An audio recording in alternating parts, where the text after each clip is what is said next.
రాష్ట్రంలో రైతుల పరిస్థితి రోజు రోజుకు అధ్వానంగా తయారవుతున్న సిచువేషన్ కనిపిస్తుంది. అనేక చోట్ల అనేక సమస్యలు తాండవిస్తున్నాయి. ప్రజలంతా ఇబ్బంది పడుతున్న వాతావరణం కనిపిస్తుంది. మరోవైపు అసత్య ప్రచారాలతో తమపై అబద్ధపు వార్తలను ప్రసారం చేస్తే వాటి మీద చర్యలు తీసుకుంటామంటూ నోటీసులు ఇస్తామంటూ కూడా కేటీఆర్ వ్యాఖ్యలు చేసిండ్రు. అనేక పరిణామాలు కనిపిస్తున్నాయి. వీటన్నిటి గురించి మనం మాట్లాడదాం. ఇవాళ మనతో పాటు చర్చలో జాయిన్ అవుతున్నారు బీఆర్ఎస్ నుంచి నరసింహారెడ్డి గారు, అదేవిధంగా అనలిస్ట్ ఆయచందం శ్రీధర్ గారు. నమస్తే అండి. నరసింహారెడ్డి గారు, మనం కొద్ది నెలలుగా చూస్తున్నాం, ప్రభుత్వం మారినప్పటి నుంచి చూస్తున్నాం, రోజు రోజుకు రైతుల పరిస్థితి మరింత దారుణంగా తయారవుతుంది. ఇప్పుడు ఎండిన పంటలకు మొండి చేయి చూపించిన పరిస్థితి కనిపిస్తుంది. ఎట్లా చూస్తారంటే ప్రజలంతా కూడా, రైతులంతా కూడా ముందు ఏం మాట్లాడినరు, ముందు ఏం చెప్పారు, మీ మాటలు నమ్మి మేము మీకు ఓట్లు వేస్తే ఇప్పుడు ఏంది మా పరిస్థితి అని ఒక క్వశ్చన్ మార్క్ కనిపిస్తుంది. తీవ్రమైన సంక్షోభంలో తెలంగాణ రాష్ట్రంలో వ్యవసాయం కూరుకుపోయింది అనడానికి వాస్తవం. ఈ 100 రోజుల్లో వాళ్ళు ఇచ్చిన హామీలు నెరవేర్చడం ఒకటైతే, రైతులకు కావాల్సిన ఏమీ చేయకుండా ఇవాళ పంటలు మొత్తం ఎండిపోయి పశువులకు మేపుకునే పరిస్థితి అలా ఏర్పడి ఆత్మహత్యలు మళ్ళీ మొదలైనవి తెలంగాణలో. 2014 కంటే ముందు ఏ పరిస్థితి ఉందో వ్యవసాయ సంక్షోభం తెలంగాణ రాష్ట్రంలో ఇవాళ మళ్ళీ అది మన కళ్ళ ముందు కనిపిస్తుంది. ఇలా వాస్తవంగా ఇలా జగదీష్ రెడ్డి గారు అక్కడ తిరిగినా, హరీష్ రావు గారు ఇక్కడ తిరిగినా, మా నల్గొండ జిల్లాలోనే దరిదాపు 3-3.5 లక్షల ఎకరాలు ఇలా ఎండిపోయిన పరిస్థితి ఉంది. అన్ని బర్రెలను, పశువులను, మేకలను మేపుకునే పరిస్థితి వచ్చింది. రైతులు కన్నీళ్ళు పెట్టుకుంటున్నారు. 180 మంది ఆత్మహత్యలు చేసుకుని. ఇంకా ఈ ప్రభుత్వానికి చలనం లేదు, దాని మీద మాట్లాడేది లేదు. పోనీ మీరిచ్చిన హామీలు పోనీ మీరిచ్చిన హామీలు కొన్ని ఉన్నాయి కదా. రైతు రుణమాఫీ, ఇప్పుడు అప్పులు కట్టలేక ఇవాళ బ్యాంకులు రైతులకు నోటీసులు పంపిస్తున్న విషయం అన్ని పత్రికల్లో వచ్చింది. నిర్మల్ జిల్లాలో సంబంధించి ఒక రైతుకి ఇచ్చిండ్రు. మీరే చెప్పినారు, రేవంత్ రెడ్డి గారు పిసిసి అధ్యక్షుడినప్పుడే చెప్పినారు, కేసీఆర్ గారు రుణమాఫీ చేసిన మీరు ఎత్తుకోండి ₹1,00,000, నేను రాగానే 2 లక్షలు చేస్తాను. అది పక్కన పెట్టినాం. రైతు భరోసా అనే దాంట్లో అనే గ్యారెంటీలో 3 పథకాలు ఉన్నాయి. ఏది వ్యవసాయ కూలీలకు 12,000, కౌలు రైతులకు 15,000, మళ్ళీ రైతులకు 15,000 ఇస్తామని చెప్పినారు ఎకరానికి. ఏది ఇంతవరకు అది టోటల్గా జీరో, ఎక్కడ కూడా మీరు అమలు పరచలేదు. పోనీ పాత పద్ధతుల్లోనే కేసీఆర్ గారు ఇచ్చినట్టే పాత పద్ధతులు ఇస్తా రైతులకు రైతు బంధు అని నువ్వే డిక్లేర్ చేసినావు యాజ్ అ సీఎంగా. 3 ఎకరాలు దాటి ఇంతవరకు ఒక్క పైసా రైతు బంధు పడలేదు. ఈ మధ్యకాలంలో ఈ 100 రోజుల్లో కాంగ్రెస్ పార్టీ చేసిన అప్పు 24,000 కోట్లు. 7,500 కోట్లు ఎన్నికల కంటే ముందే ఖజానాలో రెడీగా రైతు బంధు కోసం కేసీఆర్ పెడితే మీరే ఎన్నికల కమిషన్ దగ్గర మీద ఆపించారు. తర్వాత మీరు 16-17 వేల కోట్లు అప్పు చేసినారు. మరి 24,000 కోట్లు అప్పు చేసి మీరు రైతాంగానికి సంబంధించి ఏ ఒక్క హామీని కూడా అమలు పరచకపోతే మరి తీవ్ర వ్యవసాయం ఇవాళ సంక్షోభంలో రైతులు అప్పులు కట్టలేక బజార్లో పడే పరిస్థితి వస్తుంది. ఇంకొకటి, ఎండిపోతున్న పైర్లని ఇవాళ రైతులు చూస్తున్నారు. ఇదే కాలంలో ఇదే సీజన్లో, పోయిన సీజన్లో కేసీఆర్ గారు ఉన్నప్పుడు మొత్తం కూడా పచ్చగా ఉన్నాయి పొలాలు, నీళ్ళు ఇచ్చిండు. ఇప్పుడు గ్రామాలలో ఏం చేస్తుంది స్వేచ్ఛ గారు అంటే, ఏదో కేసీఆర్ ఏం చేసిండో, అప్పు చేసిండో, జనరల్గా చెప్తున్నా, అప్పు చేసిండో సప్పు చేసిండో, ఏం చేసిండో, మొత్తానికి అయితే రైతు బంధు టైంకి ఇచ్చిండు. టెన్షన్గా టింగ్ అని 3 మెసేజ్లు వచ్చాయి. ఇది వాస్తవము. మాకు రాష్ట్ర పరిస్థితి గురించి కాదు, మాకైతే రావట్లేదు. అప్పుడు వచ్చినాయి 3 మెసేజ్లు వచ్చేది. అప్పుడు కరోనా టైంలో కూడా ఇచ్చిండు. కరోనా టైంలో కూడా ఆపకుండా రైతు బంధు ఇచ్చినాం. దాన్ని ట్విస్ట్ చేసి వీళ్ళు చేసిన దాంట్లో ఫస్ట్ జీతాలు ఇస్తలేరు అన్నాడు.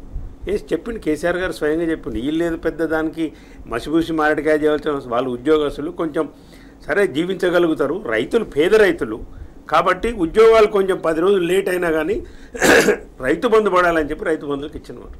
వ్యవసాయం మీద ఇంతవరకు వస్తున్న కరువు మీద ముఖ్యమంత్రి గారు కానీ వ్యవసాయ శాఖ మంత్రి గారు సమీక్ష పెట్టండి. కనీసం సమీక్ష చేయమంటే సమీక్ష చేయరు, దాని గురించి పట్టించుకోరు. మళ్ళీ ఎన్నికలు రాజకీయాలు, వాణి చేర్చుకుందామా, వీని చేర్చుకుందామా, వీని టికెట్ ఇద్దామా, వానికి టికెట్ ఇద్దామా, వాని గుంజుదామా, వీని గుంజుదామా అనేది తప్పితే, రాజకీయాలే తప్పితే మీకు ఎన్నడన్నా రైతుల గురించి మీరు ఆలోచించిన ఇంతవరకు? ఇన్ని విజ్ఞప్తులు వస్తున్నాయి, పేపర్లలో వస్తున్నాయి. 180 మంది రైతులు తప్పితే పట్టించుకోరైతురి. 10ల సంఖ్యలో ఆటో డ్రైవర్లు చనిపోతే మీరు పట్టించుకోరైతురి. ఇవన్నీ ఎట్లున్నాయంటే, ఇంతకుముందు ఈ సోషల్ మీడియాది కూడా మీరు చెప్పినారు కాబట్టి, కుక్కలు గరిస్తే వరంగల్లో ఎక్కడో ఒక బాలుడు చనిపోయింది. అప్పుడు ఇవాళ వీధి కుక్కల అటాక్, అప్పుడు దాన్ని ఆ బాలుడు చనిపోయిందని దురదృష్ట ఘటనని కేటీఆర్ గారు పోయిండ్రు, మందలిచ్చిండ్రు, చేసిండ్రు. ఆ ఘటనని యూట్యూబ్లలో తిప్పి దాన్ని ఇక ప్రభుత్వం బాధ్యత వహించాలి, సీఎం రాజీనామా చేయాలన్న కాటి తీసుకుపోయారు.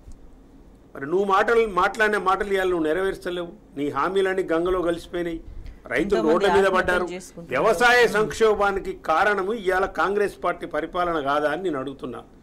మీ ప్రణాళికాబద్ధమైన పరిపాలన లేకపోవటం ద్వారా, మీరు కేవలం రాజకీయాల మీదనే శ్రద్ధ పెట్టడం ద్వారా ఇతర పార్టీలను చీల్చాలి, ఇతర పార్టీలను రాజకీయంగా ఇచ్చేయాలనే ఉద్దేశంలో తప్పితే మేడిగడ్డ గురించి రిపేర్ చేయడం పట్టించుకోరు.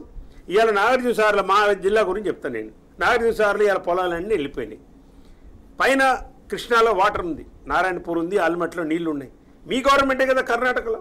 ఒక 5 టీఎంసీలు, ఒక 10 టీఎంసీలు అడిగి మీరు రిక్వెస్ట్ చేసి తీసుకొస్తే 2-3 లక్షల ఎకరాల పొలాలు ఇవాళ ఎండిపోకుండా ఆరిపోయకుండా ఉండేవి. ఈ పని చేయరు.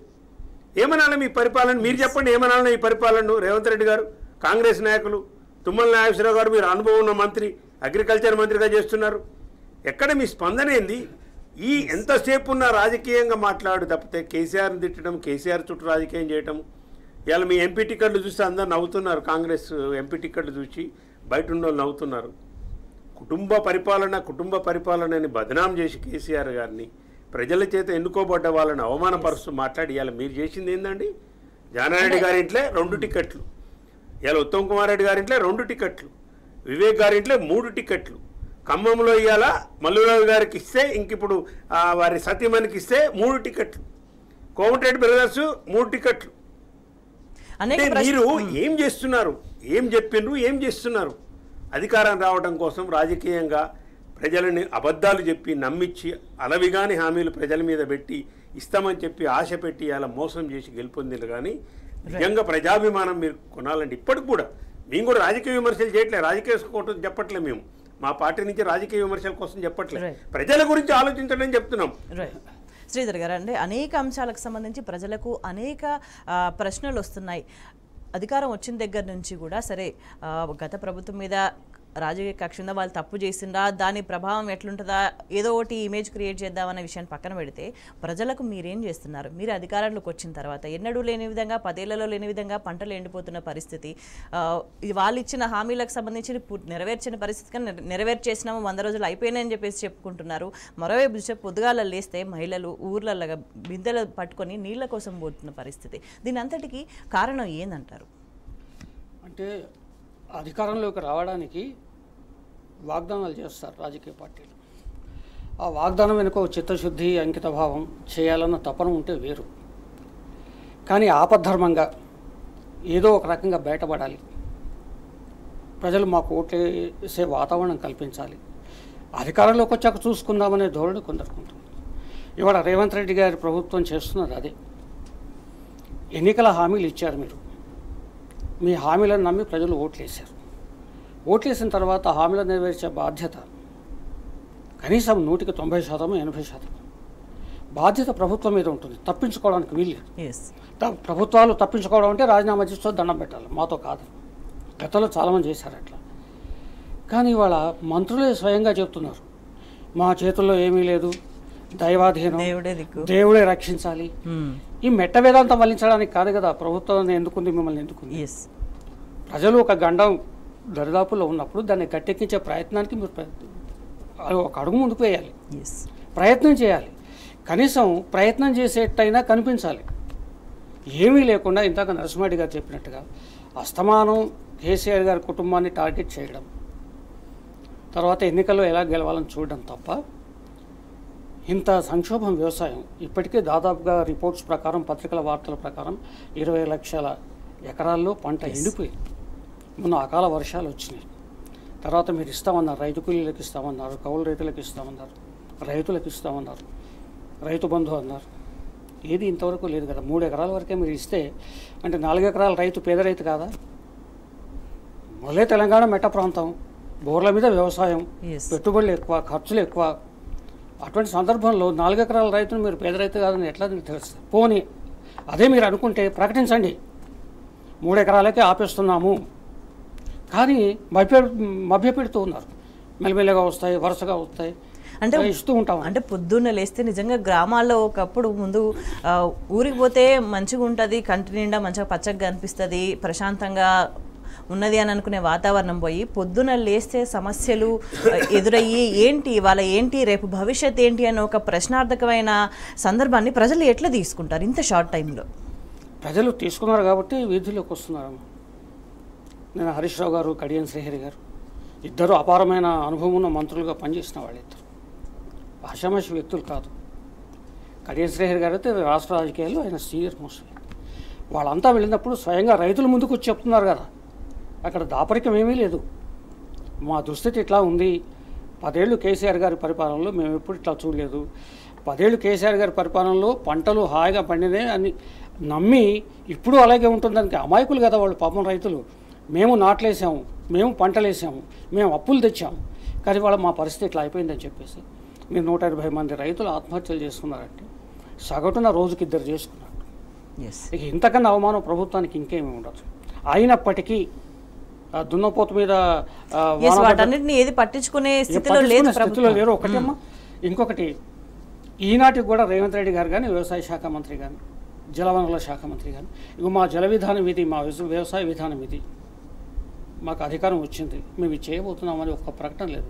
అస్తమాన రాజకీయ ప్రకటనలు, రాజకీయ ప్రలోభాలు, రాజకీయ కక్ష సాధింపులు తప్ప రైతుల గురించి పట్టించుకున్న దాఖలా ఏ మంత్రి చేయలేదు.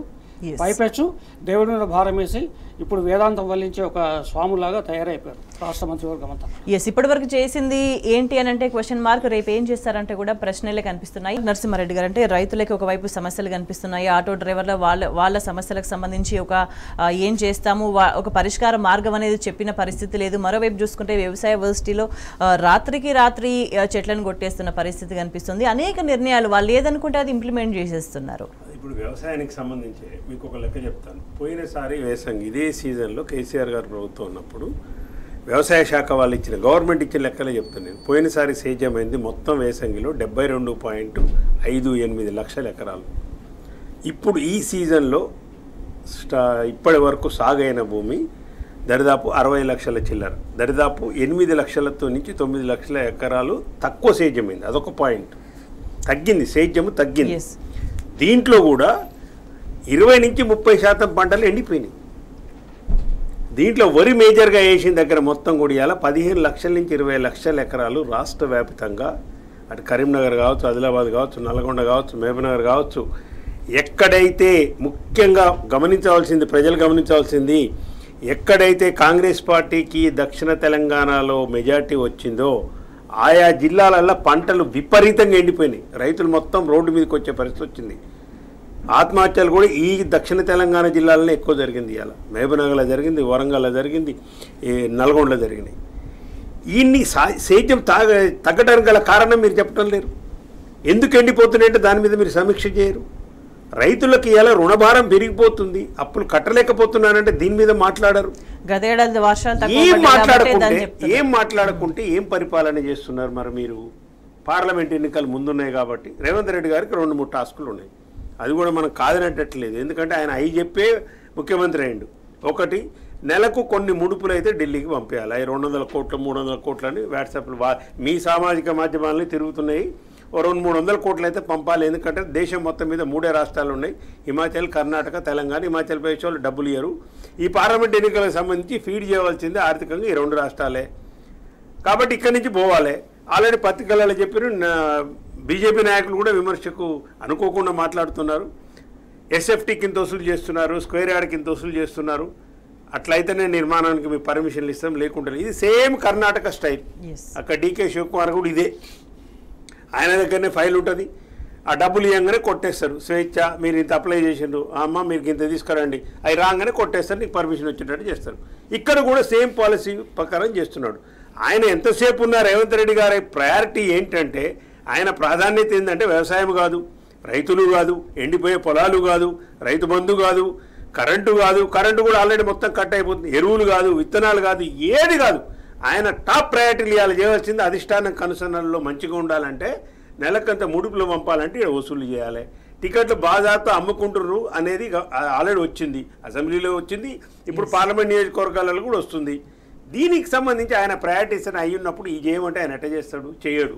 కాబట్టి ప్రజలు గమనించాలి. ఇక్కడ నేను రాజకీయ విమర్శలు ఎందుకు చేయట్లేనంటున్నానంటే ఈ సేద్యం లెక్కలే మనకు తెలియజేస్తుంది. ఈ నిర్లక్ష్యం వ్యవసాయం పట్ల, మీ ప్రాధాన్యత క్రమంలో వ్యవసాయం లేదు, రైతు లేడు అనేది మీ లెక్కలే చెప్తున్నాయి, మనకు వ్యవసాయ శాఖ లెక్కలు ఇచ్చినాయి. కాబట్టి ఇప్పటికైనా ప్రజలు గమనించాలి, ఈ ప్రభుత్వం ఈ 100 రోజుల్లో వ్యవసాయాన్ని మొత్తం ఆగం చేసింది. మొత్తం గందరగోళం అయిపోయింది వ్యవసాయ వ్యవస్థ. ఆల్రెడీ కేసీఆర్ గారు 10 సంవత్సరాలు దాన్ని కాపాడుకొని ఒక పద్ధతి ప్రకారము చేసిన దాన్ని ఇవాళ మీరు మొత్తం పటాపంచలు చేసేసి మళ్ళా మీరు చూడండి 2014 కంటే ముందు పరిస్థితి ఇదే. తెలంగాణలో ఎండిపోయిన పంటలు, ఎండిపోయిన బోర్లు, తర్వాత రైతు ఆత్మహత్యలు, మళ్ళీ రైతులు సిటీలకు వచ్చేసి ఎక్కడో ఏటీఎంల దగ్గర సెక్యూరిటీ గార్డులుగా ఇవ్వాలని హరీష్ రావు గారు పోయి చెప్పిండ్రు. ఆల్రెడీ పోయి ఇంకా పట్టణంలో ఉప్పర్ పని చేసుకుంటాను పోతున్నాము. సెక్యూరిటీ గార్డుల రైతులు 50 ఎకరాలు ఉన్న రైతు, 30 ఎకరాలు ఉన్న రైతు కూడా ఇక్కడ ఏటీఎం దగ్గరకు వచ్చి బ్యాంకుల ముందు అలా సెక్యూరిటీ గార్డుగా 2000 కోసం, 1500 కోసం, 3000 కోసం ఇలా సేమ్ పరిస్థితి తీసుకొస్తుంది. మీరు మీకు ఓట్లేసి రైతులు గెలిపిస్తే మీరు చేసిన పని ఏంటి అంటే రైతులను మొత్తం కూడా ఆగమాగం చేసి బతుకులను చిందరవందర చేసి మళ్ళీ సిటీకి వచ్చి ఏదో పని చేసుకొని బతికే విధంగా చేస్తున్నారు. కేసీఆర్ గారినప్పుడు ఇట్లా జరగలే. రైతే రాజు అన్నాడు ఆయన, ఖచ్చితంగా రాజుని చేసిండు ఆయన. పల్లెలలో మీకు 3 కోట్ల వరి ధాన్యం పడే విధంగా చేసిండ్రు. కరోనా మొత్తం రాష్ట్రాన్ని మొత్తం సాధింది పల్లెలే. అందరు పల్లెలకే పోయినరు. బువ్వ పెట్టింది అక్కడ, ఆ పల్లెలో అందరికీ అన్నం పెట్టింది, కరోనా నుంచి బయటపడేసింది. ఇక్కడ అన్ని మూతపడ్డప్పుడు పల్లెలే ఆదుకున్నాయి. గ్రామీణ ఆర్థిక వ్యవస్థను పూర్తిగా పటిష్టం చేయడంలో ఆయన కాన్సన్ట్రేట్ చేసినారు. గ్రామాల మీద అభివృద్ధి మీద చేసినారు. వైకుంఠ ధామాలు కట్టినారు, అక్కడ పరిశుభ్రత చేసినారు, ఊరికి ట్రాక్లు ఇచ్చినారు, గ్రామాలను ఎంతో చేసినారు. ఎందుకంటే గ్రామాలే పట్టుకొమ్మలు కాబట్టి గాంధీ మహాత్మా గారి చెప్పిన దాని ప్రకారం చేసినారు. ఇవాళ మీ పాలన చూస్తే మేమంటలే, రైతులే అంటున్నారు. ఇప్పటికైనా మీ మీద విమర్శ కోసం మేము చెప్పట్లేదు. వెళ్ళండి, గ్రామాలకు వెళ్ళండి. మీ మంత్రులు ఉన్నారు కదా, ఇప్పుడు మా నల్గొండ జిల్లా కోమటిరెడ్డి వెంకరెడ్డి గారు ఉన్నారు. ఆయన ఎక్కడికి రాడు, ఆయన డబ్బు ఆయన ఏ మంత్రికి సంబంధించిన సంపాదన మాకు అప్పులైనాయి, ఎన్నికల్లో అప్పు చేసినాం, ఇది ఎట్లా తీసుకోవాలి, ఈ యావ తప్పితే ఎవరిని కొనుక్కోవాలి, ఎవరిని టికెట్లు ఇవ్వాలి, వాళ్ళ దగ్గర ఎంత తీసుకోవాలి. ఇది తప్పితే కాంగ్రెస్ పార్టీలో ఏముందో జనరల్ ప్రజానికానికి, సామాన్య ప్రజానికానికి ఇవ్వాలి. మీరు పోయి అడగండి. మీ మంత్రులు ఎందుకు పోరండి? మహబూబ్నగర్ మంత్రులు ఎందుకు పోరు? నల్గొండ జిల్లా మంత్రులు ఎందుకు పోరు? ఆదిలాబాద్ జిల్లా మంత్రులు ఎందుకు పోరు? ఇంకో మంత్రి ఎందుకు పోడు? వ్యవసాయ శాఖ మంత్రి ఎందుకు సమీక్ష పెట్టాడు? ఎందుకు మాట్లాడు? రైతు సంఘాలతో పిలిచి ఎందుకు మాట్లాడరు? మీరు ఎందుకు చేయట్లేదు ఈ పని అడుగుతున్నా నేను. మీరు ఖచ్చితంగా చేయవలసిన పని, మీ బాధ్యత ఇది. మీరు చెప్పే అధికారంలోకి వచ్చిన మోసపూరితంగా ఎప్పటికైనా మీరు దయచేసి వెళ్ళి అలా చేసేయండి. రైతులను మంచిగా చేయండి. వ్యవసాయాన్ని పరిపుష్టం చేస్తేనే రాష్ట్రం ముందుకు పోతుంది. రైట్ శ్రీధర్ గారు, అంటే ఇగ్నోర్ చేసినంత మాత్రాన వాటి గురించి అంటే ఇన్ని సమస్యలు కళ్ళ ముందుగా అనిపిస్తున్నాయి. వీటన్నిటినీ సమస్యలుగా భావించకుండా రేపు ఏం చేస్తారంటే సమస్యను గుర్తిస్తే దానికి ఒక పరిష్కారం ఏం చేస్తామనే ఒక ప్రణాళిక, రేపటినాడు ఏముంటుంది అనేది ఒక భరోసా ప్రజలకి లేదు. ఇప్పటివరకు ఇట్లా జరిగింది, ఇక ముందు ఇట్లా జరగదు, మరింత కొంత బెటర్మెంట్ ఉంటుంది అనే ఒక హోప్ ఇవ్వకపోవడం అనేది ఎటువంటి పరిస్థితులకు దారితీస్తుంది? అంటే హోప్ ఇచ్చే వాతావరణం మంత్రుల నోటి నుంచి కానీ ముఖ్యమంత్రి నుండి వచ్చి కనిపించట్లేదు. కానీ అది వాళ్ళ బాధ్యత కదా. ఒక మంత్రి స్పష్టంగా చెప్పాడు, రైతు బంధు రాలేదంటే ఏదో చెప్పుతో కొట్టండి అని చెప్పి మనం విన్నాం, చూసాం, వీడియోలో వచ్చింది టీవీ ఛానల్స్. ఆ స్థాయిలో మంత్రులు ప్రతిస్పందిస్తుంటే ఇక ప్రజలు ఎవరికి చెప్పుకోవాలి? ఇప్పుడు ప్రజలు చౌరస్తాలో ఉన్నారు పాపం, నమ్మి కాంగ్రెస్ ఓటేశారు, కాంగ్రెస్ అధికారంలోకి వచ్చింది. కానీ కాంగ్రెస్ టార్గెట్ ఇవాళ రైతులు, ప్రజలు, కష్టాలు నష్టాలు కాదు. ఎప్పుడైనా కానీ ఏ రాష్ట్రంలో కాంగ్రెస్ ప్రభుత్వం ఉన్నా కానీ ముఖ్యమంత్రి పదవిని కాపాడుకోవడానికి సగం టైం కేటాయిస్తారు. ముగ్గురు ముఖ్యమంత్రులు మారకుండా ఏ రాష్ట్ర ప్రభుత్వం మనజాలదు కాంగ్రెస్ ప్రభుత్వ హయాంలో. ఇవాళ రాబోయే లోక్సభ ఎన్నికల్లో ఒక ఆశించదగ్గ స్థాయిలో సీట్లు వస్తేనే ఈ ప్రభుత్వం ప్రశాంతంగా ఉంటుంది, లేకుంటే ఉండదు. కాబట్టి అదే దృష్టి తప్ప, లోక్సభ ఎన్నికల్లో ఎట్లా మనం సీట్లు సంపాదించాలనే దృష్టి తప్ప మరి రైతు ఆగమైపోతున్నాడు. సగం టైము దానికి పదవిని కాపాడుకోవడానికి సరిపోతుంది అన్నప్పుడు మిగతా కొంతైనా కేటాయించాలి కదా. మిగతా ఎంతో కొంతైనా కూడా కొంత కేటాయించే ఆస్కారము కనిపించట్లేదు, ఆ వాతావరణం కనిపించట్లేదు. మనం చూసిన మంత్రుల ప్రకటనలే ఇవాళ మన నరసింహారెడ్డి గారు చెప్పినట్టుగా ఓ జిల్లా మంత్రి వెళ్ళిపోవాలి పర్యటనలకు. ఏమంటారు? రైతులు నిలదీస్తారు, ఓ మాట అంటారు, పడాలి తప్పదు. ఎందుకంటే ప్రజలకు ప్రభుత్వం జవాబుదారీ, ప్రభుత్వానికి ప్రజలు జవాబుదారీ కాదు. వెళ్ళాలి, వాళ్ళని సంధాయించాలి, పరిష్కార మార్గం చెప్పాలి, అధికారులు పిలిపించుకోవాలి, చేయాలి తప్ప ఆ ప్రయత్నం ఎక్కడ కనిపించట్లేదు. అస్తమానం చెప్పినట్టుగా కుటుంబాలకు టికెట్లు ఎట్లా ఇప్పించుకోవాలి, అదే యావ తప్ప ఇంకా వేరే ఎక్కడా కనిపించట్లేదు. అందుకని వాళ్ళ వ్యవసాయ రంగం ఇంత సంక్షోభంలో ఇరుక్కుపోయింది. ఇవాళ హరీష్ రావు గారు, కడియం శ్రీహరి గారు వెళ్ళి పర్యటన చేసిన వాళ్ళు సంధించిన ప్రశ్నలకు సమాధానం చెప్పాలి. హరీష్ రావు గారు మంచి మాట చెప్తూ ఉన్నారు, మీరు పార్టీ ఫిరాయింపులకు గేట్లు ఎత్తడం కాదు, నీటి ప్రాజెక్టుల గేట్లు ఎత్తండి. ఎందుకంటే అన్నీ ఒట్టిపోతున్నాయి. ఇవాళ శ్రీరామ్ సాగర్ మళ్ళీ 10 ఏళ్ల క్రితం ఎట్లా ఉందో ఆ దేశకు వచ్చేసింది. వరద కాలువల నుంచి నీళ్లు తీసుకొని పంటలు పండించుకున్న పరిస్థితి నుంచి మొత్తం బోర్లు బయటికి తేలిన సిచ్యువేషన్. వాళ్ళ సూర్యాపేట అంతా ఎంత ఎఫెక్ట్ అయిందో వాళ్ళకి తెలుసు. అట్లా మా నిజామాబాద్ జిల్లా నేను చూసాను, నిన్ననే వెళ్ళొచ్చాను. నేను పంటలన్నీ పాక్షికంగా ఎండిపోతున్నాయి. ఒక మడి ఉంటే ఆ దృశ్యం నేను చూశాను 2 రోజుల క్రితం. ఒక సగం వరకు ఎండిపోయి కనిపిస్తున్నాయి ఆ వరి పైరంతా కూడా. మరి దాన్ని గట్టెక్కించాల్సిన బాధ్యత ఉంది ప్రభుత్వం మీద, మంత్రుల మీద ఉంది. కానీ వాళ్ళు కేవలం లోక్సభ ఎన్నికలు, లోక్సభలో మెజార్టీ సీట్లు సంపాదించాలి, అధిష్టానం మెప్పులు పొందాలి, ఈ ప్రభుత్వం స్థిరంగా ఇట్లా ఉండాలి, మా పదవులు ఉండాలని యావదప్ప వ్యవసాయం గురించి ఏ మాత్రం ఆలోచించట్లేదు, ఏ ప్రకటనలు రావట్లేదు, ఏ హామీలు రావట్లేదు. మంత్రులు ఏ ప్రజలకు, ఏ జిల్లా ప్రజలకు కూడా భరోసా ఇవ్వటం లేదు. ఆ వాతావరణం మనం ఇవాళ చూస్తున్నాం. అదే ఒక మాట చెప్పంటే వాళ్ళ చౌరస్తాలో ఉన్నారు. కాబట్టి ప్రజలే ఆలోచించుకోవాలి. వచ్చే లోక్సభ ఎన్నికల్లో కర్రుగాల్చి ఒక వాత పెడితేనే, ఇప్పుడు ఒక ప్రభుత్వం ఎన్నికైంది కాబట్టి 5 ఏళ్ళు ఉండాలని కోరుకుంటాం, అది ప్రజాస్వామిక పద్ధతి, నీతి.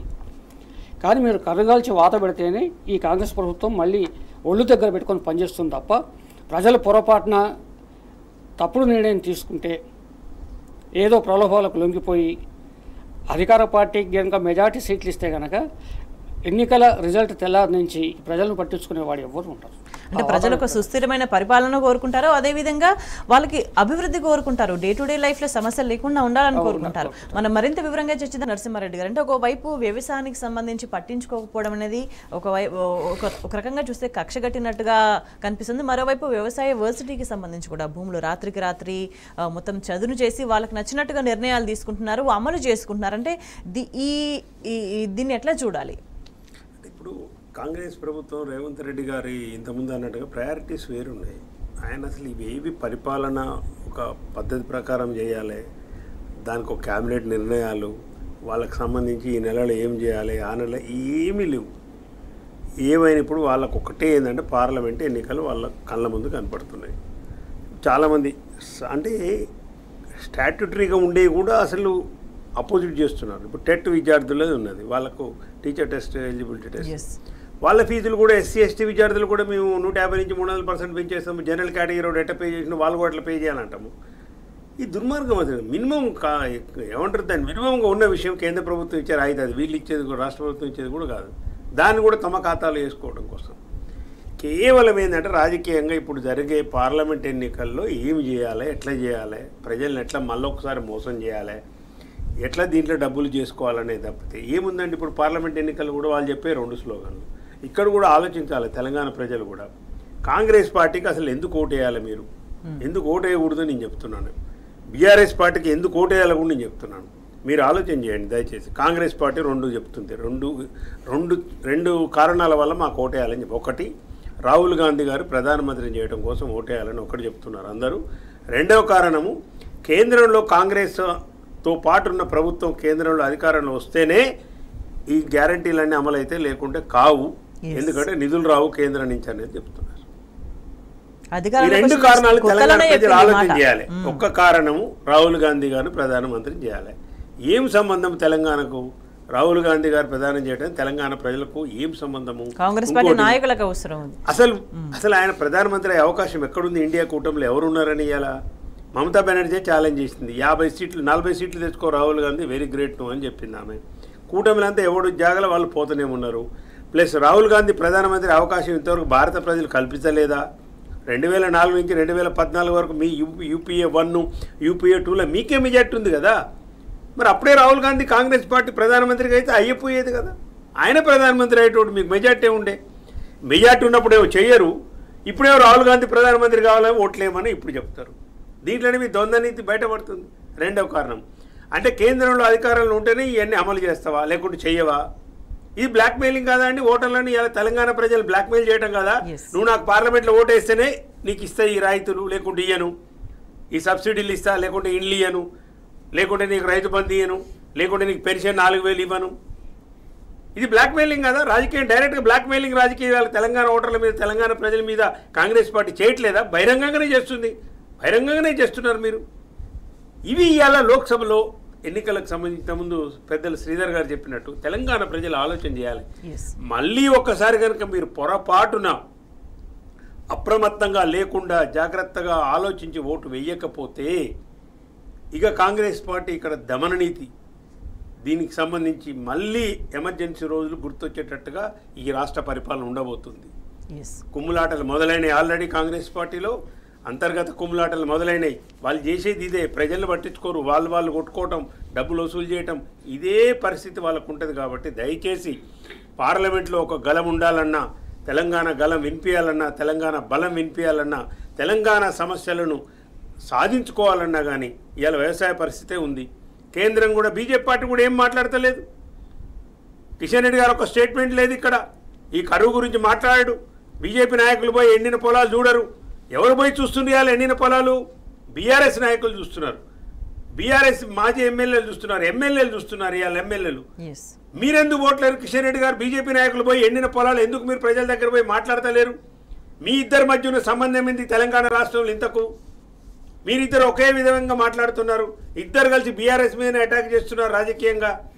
భారతదేశంలో ఎక్కడైనా ఉందాడు ఒక ప్రతిపక్షం ఇంకో ప్రతిపక్షాన్ని మీద రాజకీయంగా ఎదురుదాడి చేయొచ్చా? ఎందుకు ఇక్కడ రేవంత్ రెడ్డి ఉండాలి అని మీకు కోరుకుంటున్నట్టుగా అనుమానాలు వచ్చేట్టుగా మీ ప్రవర్తన ఉంది. మీ ప్రధానమంత్రి గారిని ఈయనెందుకు పొగుడుతుండు? ఆయన అభయవేసి కేసీఆర్ నువ్వు బీఆర్ఎస్ మన ఇద్దరికి అడ్డం ఉంది దాన్ని కథం చేయని ఆయన ఎందుకు చెప్తున్నాడు? ఏంది దీని సీక్రెట్ అంతా ప్రజలు గమనించాలి. ఏదో ఆషామాషిగా ఓటేసి మనం పోయి మళ్ళీ ఇప్పుడు బొందలగడ్డ పడ్డట్టు మనం పోయి ఏదో పెనం నుంచి పడ్డట్టు ఉంటుంది లెక్క. రైట్ శ్రీధర్ గారు, అంటే తెలంగాణ రాష్ట్రం మిగతా అన్ని రాష్ట్రాలకి భిన్నం. రాష్ట్రం ఏర్పడ్డ ఉద్దేశం వేరు, రాష్ట్ర స్వభావం వేరు, ఉద్యమ స్వభావం, వనరులు తెలంగాణ ప్రజలు వాడుకోవాలి, జీవితం బాగుండాలి, భవిష్యత్తు బాగుండాలి అనే ఉద్దేశంతో ఉవ్వెత్తున ఎగిసిపడ్డ ఉద్యమంతో తెలంగాణ రాష్ట్రం వచ్చింది. ప్రభుత్వం మారిన తర్వాత ఈ ఆకాంక్షలు కొనసాగాలి అని ప్రజలు ఆశించారు. కానీ ప్రభుత్వం మారినప్పటి నుంచి కూడా తెలంగాణ ప్రయోజనాలకు నష్టం కలిగించే విధంగా, వనరులన్నీ ఇక్కడ కంట్రోల్లో ఉండలేని విధంగా ఇవన్నీ నిర్ణయాలు తీసుకోవడం జరిగింది. ఈ సందర్భంలో కాంగ్రెస్ పార్టీ తెలంగాణ రాష్ట్రంలో ఆశిస్తున్నది వర్కౌట్ అయ్యే అవకాశాలు ఎంతవరకు కనిపిస్తున్నాయి? జరుగుతున్న ఇంప్లిమెంట్ చేస్తున్న అంశాలను బట్టి కూడా ఒక ప్రాంతీయ అస్తిత్వాలు ఆకాంక్షలు మీరు ప్రస్తావన తెచ్చారు. ప్రాంతీయ అస్తిత్వాలు ఆకాంక్షలను జాతీయ పార్టీలు ఎప్పుడూ పట్టించుకో. జాతీయ పార్టీల రూపకల్పన విధి విధానాలు వేరుగా ఉంటాయి. వాళ్ళు జాతీయ స్థాయిలో ఆలోచించే ప్రయత్నం చేస్తారు. జాతీయ స్థాయిలోనే వాళ్ళ సంబంధ బాంధవ్యాలు ఉంటాయి. కాబట్టి ఒక ప్రాంతం, ఒక రాష్ట్రం అస్తిత్వం గురించి పట్టించుకోరు. కాంగ్రెస్ పార్టీ ఇవాళ అధికారంలో ఉన్నా, రేపు బీజేపీ ఇంకో రాష్ట్రంలో అధికారంలో ఉన్నా, వాళ్ళ మెయిన్ బటన్ స్విచ్ ఢిల్లీలో ఉంటుంది. ఢిల్లీ పెద్దలు చెప్పినట్టే చేస్తారు వాళ్ళు. ఉదాహరణకి నదీ జలాల సమస్య ఉంది. నదీ జలాల సమస్య ముందుకు వచ్చినప్పుడు కృష్ణా జలాలు అనుకుందాం. కర్ణాటక మనము కూడా మహారాష్ట్రతో ఉంది. కర్ణాటకలో కాంగ్రెస్ పార్టీ ఉంది, ఇక్కడ కాంగ్రెస్ పార్టీ ఉంది. ఇక్కడ కాంగ్రెస్ ముఖ్యమంత్రి ససేమి రాని తెలంగాణ ప్రజల పక్షాన కర్ణాటక మీద కాలుదువ్వేంత వాతావరణం ఉండదు. ఒక్కసారి అక్కడ వాళ్ళు గద్దించారంటే పిలిపించి అయిపోతుంది. కాబట్టి జాతీయ పార్టీలు ఎప్పుడైనా ప్రాంతీయ అస్తిత్వాలు ఆకాంక్షలను రక్షించలేవు. ప్రాంతీయ అస్తిత్వ పునాదుల మీద వచ్చిన పార్టీలే ఆ ప్రాంతం కోసం ప్రయత్నం చేస్తాయి. కాబట్టి ఇవాళ కృష్ణా జలాల విషయంలో ఇంత వివాదాలు జరుగుతున్నా, గోదావరి జలాలు ఇవాళ అందుబాటులో లేకుండా పోయినా కేసీఆర్ గారు కష్టపడి మొత్తాన్ని తిప్పలు పడి కాళేశ్వరం అది ఇది చేసి మొత్తాన్ని తీసుకొచ్చారు. కానీ ఇప్పుడు వాళ్ళు ఏదో కుట్ర చేసి దాన్ని ఒక విఫల ప్రయోగం చేయాలనే ప్రయత్నం చేస్తున్నారు. కారణం ఏంటంటే వాళ్ళకు ప్రాంతీయ అస్తిత్వము ఆకాంక్షల మీద గౌరవం ఉండదు. కాబట్టి ఇప్పటికైనా ప్రజలు తెలంగాణ అస్తిత్వం, ఆత్మగౌరవం, ఆకాంక్షలు, ఇక్కడి వనరులు, ఇక్కడి జీవన విధానం, ఇక్కడి భవిష్యత్తు ఆలోచించాలనుకుంటే మాత్రం ప్రాంతీయ అస్తిత్వ శక్తి ఏదో నిర్ణయించుకుని మాత్రమే వచ్చే లోక్సభ ఎన్నికల్లో ఓటేయాలి. గత అయిపోయింది, మనం చేయలేము, ఓటు వేయాలి. దాంతో చూసినప్పుడు వీళ్ళ కేసీఆర్ గారు ఆయన పార్టీ ఏనాడు కూడా తెలంగాణ ప్రాంతీయ అస్తిత్వాలు పక్కన పెట్టి ఆలోచించలేరు. తెలంగాణ కోసం ప్రయత్నం చేశారు. తెలంగాణ రైతు కోసమే ఆయన ఢీకొన్నాడు. మోడీ గారిని ఢీకొన్నాడు. అంత బలోపేతమైన ప్రధాని అయినప్పటికీ కూడా సవాల్ చేశాడు ఆయన. కాబట్టి ప్రాంతీయ అస్తిత్వం నిలబడాలంటే ప్రాంతీయ శక్తులకే పట్టం కట్టాల్సిన అవసరం ప్రజలు. ఎస్, డెఫినెట్గా ఏదేమైనా కూడా ప్రజలు తమ ప్రయోజనాలు నెరవేరుతున్నాయా, ఏ విధంగా ఉంది అని ఆలోచించి నిర్ణయం తీసుకోవాల్సిన సందర్భం ఇదనే అభిప్రాయం వ్యక్తమవుతుంది. చర్చలో పాల్గొన్న నరసింహారెడ్డి గారికి, శ్రీధర్ గారికి ధన్యవాదాలు. That's all for now. Stay tuned.